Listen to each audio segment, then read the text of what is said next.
এক ছিল সুন্দর গ্রাম, নাম তার বৃন্দাবন। সেই গ্রামেই থাকত এক দুষ্টু কিন্তু খুব মিষ্টি ছেলে, কৃষ্ণ। সবাই তাকে ভালোবাসত, কিন্তু তার একটা অভ্যেস ছিল খুব মজার। কৃষ্ণ খুব ভালোবাসত মাখন খেতে, কিন্তু সমস্যা হলো সে নিজের ঘরের মাখন খেত না, বরং গোপীদের ঘরে গিয়ে চুরি করে খেত। একদিন সকালে গোপীরা খুব রেগে গেল। তারা ভাবল আজকে কৃষ্ণকে ধরতেই হবে। তারা একসাথে পরিকল্পনা করল।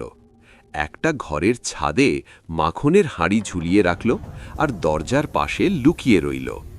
কিছুক্ষণ পর কৃষ্ণ এলো তার বন্ধুদের নিয়ে।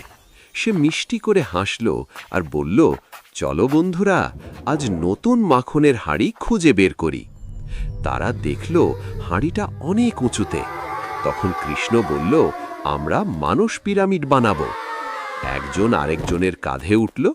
শেষে কৃষ্ণ সবার উপরে উঠে হাঁড়িটা ভেঙে দিল। ঝপ করে মাখন পড়ে গেল।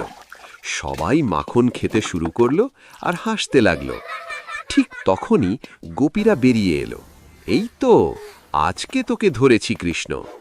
কৃষ্ণ একটু ভয় পেল, কিন্তু তারপর সে মিষ্টি করে বলল, আমি তো শুধু সবার সাথে ভাগ করে খাচ্ছি। গোপীরা প্রথমে রেগেছিল, কিন্তু কৃষ্ণের হাসি দেখে তারা আর রাগ ধরে রাখতে পারল না। তারা হেসে ফেলল। কৃষ্ণ মাথা নেড়ে বলল, ঠিক আছে, কিন্তু তোমরা মাখন লুকিয়ে রাখবে না। সবাই হেসে উঠল।